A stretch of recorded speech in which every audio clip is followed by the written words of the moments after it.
Mr. Vann, welcome to Honor Cafe Hall of Heroes. How are you doing today, sir?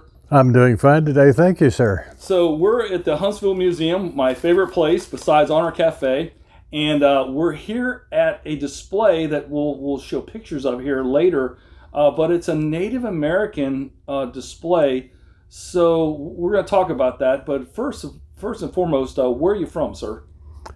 I was born in Little Rock, Arkansas in 1941. I moved to Hot Springs, Arkansas when I was in the 6th grade and lived there until I graduated high school in 1959. I attended college for one semester, and at the end of that semester they told me that they weren't really ready to take on a kid for another semester, so they invited me not to return. So I went down to the recruiting office, and a friend went with me, and we both signed up for the Air Force. And what year was that? 1960. 1960. What'd you do in the Air Force? Well, I started out in communications, heavy ground radio repairman, and we took on everything up to the 50 kilohertz transmitters and the receivers and so forth. And once I was trained, I went across the Atlantic Ocean and across Europe to Turkey, and all the way up Turkey to the northeastern coast at Samsun. And we had a security service installation there that were monitoring all of the Russian space launches and all of the Russian test launches that shot across to the Kamchatka Peninsula, and that's where their impact area was. And spent 15 months over there. At the conclusion of that, I put in to go back to Keesler, and instead they sent me to Abilene to Dyess Air Force Base. And at that time they were putting in the Atlas missiles, so part of my job entailed preparing to put the Atlas missiles online. At that point, they sent me up to Offutt Air Force Base for closed-circuit television repair, and that became another part of my job, that we did all of the closed-circuit televisions for the Atlas missiles. We had 10 around Abilene, and we had to maintain those, and that was a very interesting experience. At the end of my 4 years, in January of 1964, they called me in and offered to let me re-enlist. And if I would re-enlist, they promised me Staff Sergeant stripes, a new base assignment, and a new job.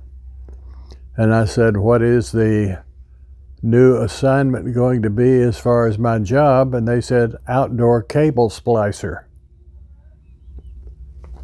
And I thought to myself, that doesn't sound quite as interesting as what I'm doing now.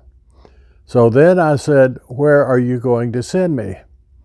And they said, Minot Air Force Base, North Dakota.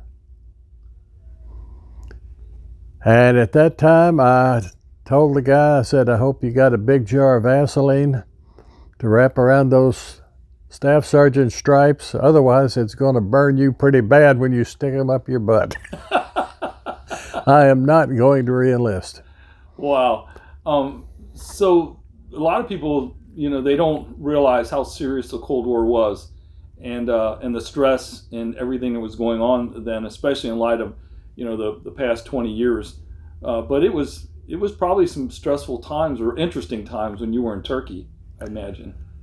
Well, it was more of the native population and where we were and living conditions than it was any particular stress. The stress came in Abilene, but in Turkey,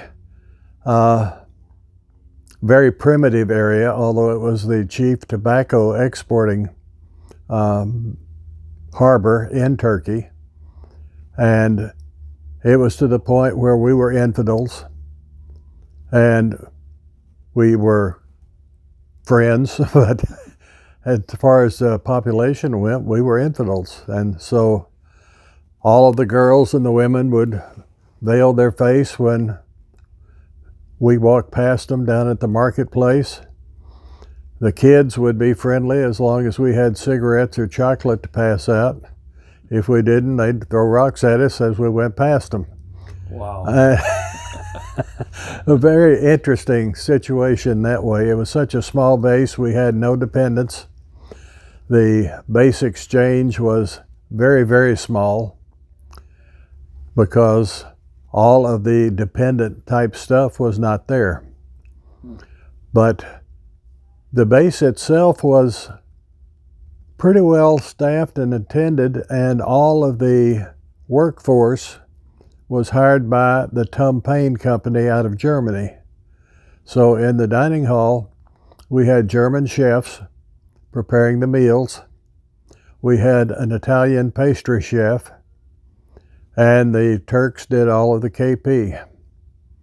So that was good. Yep. In our barracks, we had 2 men rooms, and we paid $1 a month, and we had a Turk that came in. He shined our shoes, he made the bed, swept the floor, took care of the shower and the latrine. So we didn't have to do any of that normal type of Army or Marine Corps stuff, that we were workers. But then, as I said, I got in 1960, so when John Kennedy confronted Khrushchev and we went into the Cuban Missile Crisis, then I was on leave at the time up in Utah, and I got a telegram saying, report to base immediately. You know, do not pass go, do not collect $200, get there as quick as you can. And that was a tough situation. All of the planes departed and were relocated onto civilian airports. And we were just left there with those 10 missiles that were up and running by that time, and it was at times a little grim. Yeah, during that time, and shortly after you got out, it was all top secret, and you couldn't talk a lot about it. But you know, those missiles have been decommissioned now, and so you probably have a little bit more leisure to talk about that crisis and how grim it really was. But I mean, what was it like just being down there, you know, moment by moment? Did you actually think that you were going to launch? Well, I wasn't worried about it when I was enlisted. But to continue my story, when I got out, I went to Cisco Junior College and got 2 years worth of college in a year and a half due to education things, and went up to North Texas State in Denton, joined the Air Force ROTC program, and spent the next 2 years getting a bachelor's degree. And as I got my diploma, I also raised my right hand and was sworn into the Air Force. And from there, a year down in Biloxi, Mississippi, training to be a communication officer. From there, we went over to England, spent 3 years in England. And then at the end of that 3 years, Strategic Air Command remembered me and brought me back to the States to Ellsworth Air Force Base in South Dakota. And at that point, I was involved. I became a missile crew commander, and we went about 50-55 miles out to the east into the Badlands, into one of our 3 squadrons of Minuteman missiles. And I pulled approximately 235 alerts while I was in the next 3.5 years. It was good, it was bad, but it was a nice soft assignment. I've actually witnessed during the Cold War young men going into missile countdown on Pershing missiles, Mm-hmm. and coming out with some gray hair. Well, I didn't have that. We had one day that the Russians told us they were going to empty out their old silos and refurb them so that they could put in newer missiles. And they said the way we're going to do it is we're just going to shoot them downrange to Kamchatka. And it will be a mass launch. And it will be at such and such a time on such and such a date. Well, Cold War, you don't trust the Russians. So about an hour before anything started, we got the alert to go to a high DEFCON level. We opened up the safe, we pulled out the keys and the codes, set them right by the launch control panel, and we were all set in case they were lying to us and they were going to start the war. And that really was grim, because you know that if they're shooting at your base, that your family is not going to survive. You also know that if that missile hits close to your base, even though you're in this highly armored capsule, so to speak, 100 feet underground, that the only way that you're going to get out, they had a big tube that went up to the ground. It was filled with sand. And they say, all you got to do is open this valve here and let the sand pour out. And then you open the big lock on the side and you climb up to ground level. But it didn't take long for us to figure out that if the missile was going to hit there, all of that sand was going to fuse into glass.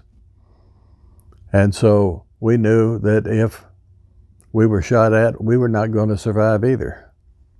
So at that point, yeah, it got rather hairy until after they found out that the missiles were actually going to where they said they were. Did you actually track the missiles from your location, or you just got the orders to fire? We could not track anything. We had 3-4 different kinds of communication gear. We had everything from ultra high frequency all the way down to what they call SLFCS, the secure low frequency under the ground radio system that is used basically by the submarines so that the submarines can communicate with the surface. And we had to be listening to them the whole time we were down there, waiting for a message. And very noisy, a lot of static on the radios and so forth. We had motor generators that kept the electricity going, and they were loud. And so by the time I got out, I had 2 medical conditions that were verified. One was hearing loss, and the other one was due to sitting in the launch control chair that was an old bomber chair, I'm sure. It had virtually no padding to it. So my second disability was hemorrhoids. So it was a roaring pain in the ass. So when you're the mission commander, you've got one set of the keys, Mm-hmm. and who has the second set of keys? Okay, there is a deputy commander who is usually a lieutenant. And if I'm facing you, looking at my panel, he is back behind me on my right-hand side, and he has a panel that is 10 feet away. So there's no chance of me or him independently saying we're going to war and turning both keys at the same time. What was the protocol if he refused? I would enter mine, and then I'd probably shoot him. So you had sidearms. Yeah. Yeah, we both had 38s. So that held it to, And was there another person that would have to step up and then turn the key? Not in my silo. Not your silo. There are 5 silos, or LCCs, and there are 2 men in each one. So you have a total possibility of 10 key turns at the same time. All it takes is 4. Gotcha. So it would have to be a mass defection in order for it not to happen. So all those missiles would launch at once then? No. It would depend upon where they were programmed to go. Okay. They wouldn't be more than 3 or 4 minutes apart, but they're not all lighting up South Dakota at the same time. Did the local population know what was there? Yeah. They knew. Yeah, we had a lot of farmers and ranchers, and they would help out in times of snow and bad weather and so forth to make sure that we could get to the site, and they were friendly. When you got there, I mean, what was like the orientation? Was there training before you got there, or did you train when you got there? When I got back to the States, I went out to Vandenberg Air Force Base out on the tip of California, near Lompoc. And we had a 2.5-month course in missiles. And at the end of that time, we went up to our base. They didn't have everything ready for me at the time, so I became the aide to the wing commander and worked in his office for about 3 months, and then got alert status-wise so that I could actually go out.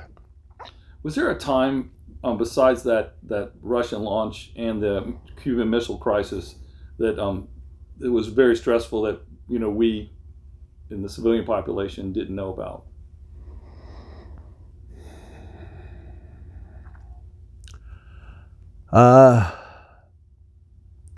Well, when I was in England, Czechoslovakia decided that they wanted to be independent and free from Russia. So they left and became the Czech Republic. The Russians were not ready to release Czechoslovakia. So on a given date, where I was stationed, we were monitoring all of the Russian aircraft. We had listening posts in England, in Germany, in Italy, in Turkey, and they were all able to triangulate onto the aircraft radio transmission. So the minute the pilot keyed his mic, ready for takeoff, we could locate just exactly where he was. And then we were tracking every one of the airplanes in the Russian Air Force as they headed for Czechoslovakia. And they involve all the civilian planes at the same time. They become troop transports. So yes, that was a pretty intense period too, because where I was working, it was called a Criticom relay station, Critical Intelligence Communication. And we would get a message, say from Germany, coming in on teletype, printed out on the paper tape. And once that tape had cleared, we had exactly 1 minute, 60 seconds to get it over across the room and load it onto a transmitter to be started sending out. And so we had a period of about 2 weeks where we were dealing with nothing but that critical intelligence. Every other message that came through, a promotion of a lieutenant colonel to colonel, somebody getting reassigned, didn't matter what it was. If it wasn't critical intelligence, we didn't have a transmitter that we could put it on. So it all went into a burn bag, into the incinerator, and those people who were supposed to have gone home didn't get that message until everything was over. And that was an interesting time too. In fact, it was so tight that they weren't allowed to leave to go to the chow hall for lunch or supper. So the Officers' Wives Club and the church ladies made sandwiches and so forth and brought them up to the door of the communication center. And then we brought them in and they ate while they were working. Wow.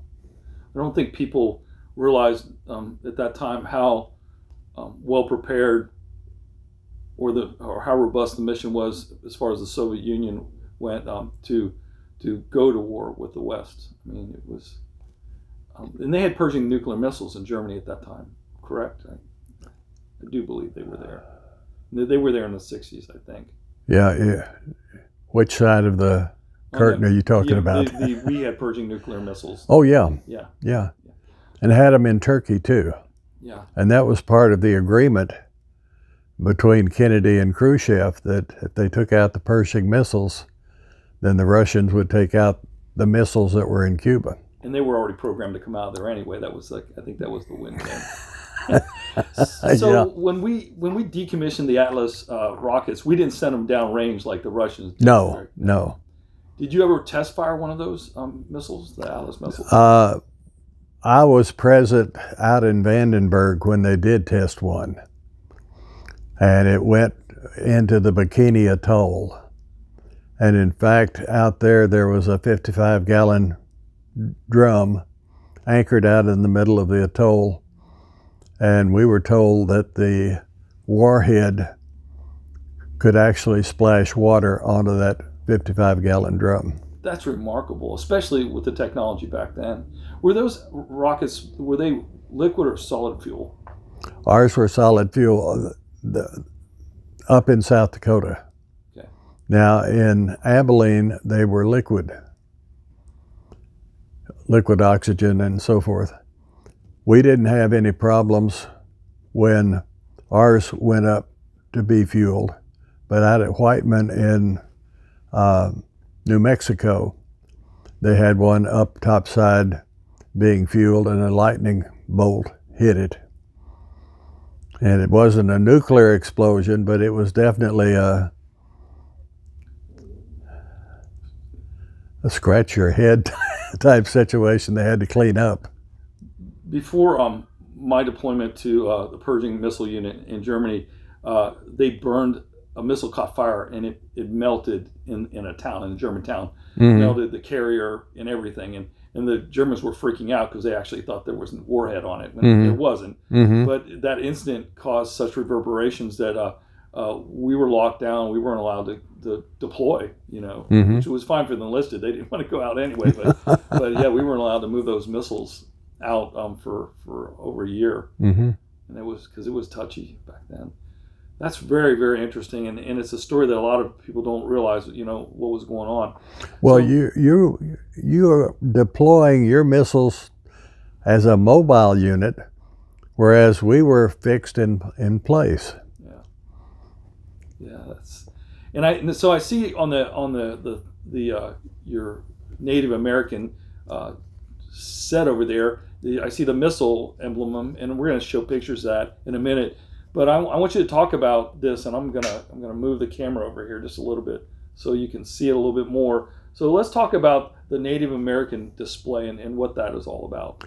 Okay. When I brought my uniform up for Tara to put it on display, I told her that I was Cherokee, and I described what the veterans wore when they went to powwow. And she said, well, bring that up too.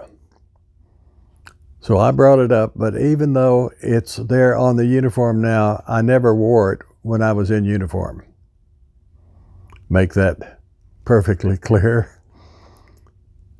But it is part of my culture, and she wanted that to be displayed as well. It's called a war blanket over on the right-hand side, the blue side, is my enlisted time and my highest grade. And then on the left-hand side is the officer side. It's really remarkable because most guys, they get the little box with all their stuff, but since you're a Native American, your box is actually a war blanket, and I've never seen this before. Do you know of other military members that actually did this with their display? Those that were involved in their culture, you have the annual powwow, like over at the Alabama Coshada Reservation. It's usually on the first weekend in June, and it's like a family reunion. And they all come in, and they do dancing for a couple of days, competitive, highly competitive. And the women do their dances and the kids do their dances, but the big highlight is called the Grand Entry. And at the front of the Grand Entry, you have a veteran carrying an American flag. One carries the tribal flag, and the third one carries the Eagle staff. And then all of the other veterans line up behind them wearing the regalia. And as they come in and march around the outside of the circle and keep going around inside and inside until everybody is inside the area. This is so remarkable because when you think about the cultures, you think about it as far as a clash, but I never thought about Native American tribes being proud of their service as a veteran to the United States, that they would do this kind of ritual and have this kind of display. It's really is remarkable. They are extremely proud of that, even though it wasn't until 1924 that most Native Americans were regarded as citizens of the United States. The women got it in 1920, but it was 1924 before we got it. Wow. And I've seen documentaries on how poorly the Indians were treated in that time in our country, and it's shameful. But to see this turn around to where there's actually pride in the service, it's neat. It really is interesting. I don't think a lot of people realize this. I'm sure they don't. Yeah. Are you in contact with the tribes still, or do you still go? For a period of time, I was the principal chief of the Texas Gulf Coast Cherokee. And then as people started to get old and drifted away and the kids weren't interested, then we shut down, and that was the end of it. And I've been to several powwows since then. The Grand Coshada over in Louisiana, and been to powwow down in Houston and so forth. But I'm 83 years old now. I'm not dancing.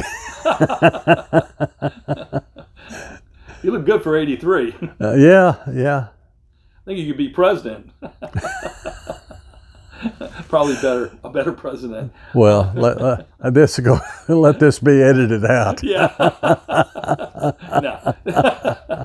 So, one last question about the history and the Native Americans and Cherokees involved in service.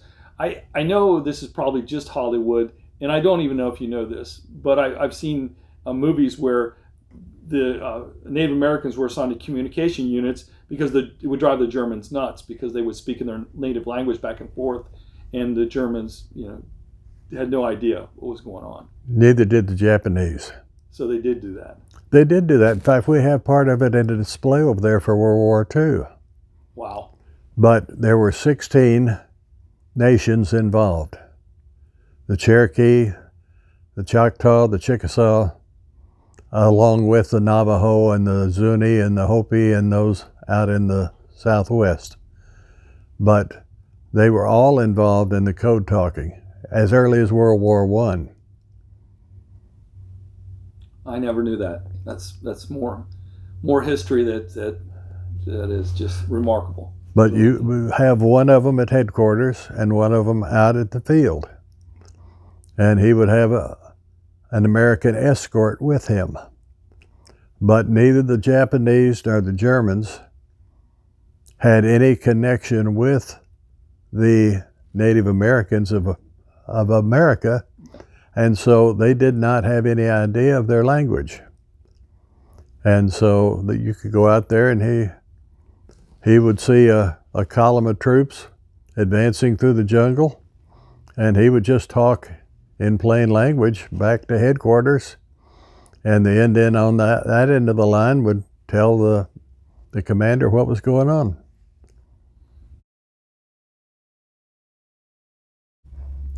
Well, sir, I want to thank you for being on Honor Cafe Hall of Heroes, and this is an amazing display you have here. And back there's a tan jacket back there you were talking about. Whose is that? That belongs to my son, Robert, who retired after 20 years. He was the loadmaster for the C-5 Globemaster Super cargo plane, and he has been all over the world. He did an awful lot down in Iraq, Iran, and then over to Afghanistan. They did missions in South Africa. Wow. And in South America. And a lot of what he did that way was humanitarian stuff. But he did do one mission flying from Washington, D.C. over to Moscow, where he carried all of the cargo, the communications gear, the armored cars and everything. And for that, over there on your side there, you see the challenge coin that came from the White House. Nice. We'll take some pictures in the room of this and we'll put them up on the video. Yeah, and when Bush was president and his daughter was getting married down in Crawford, Texas, Laura, the mama, did not want to buy any decorations for the wedding down here.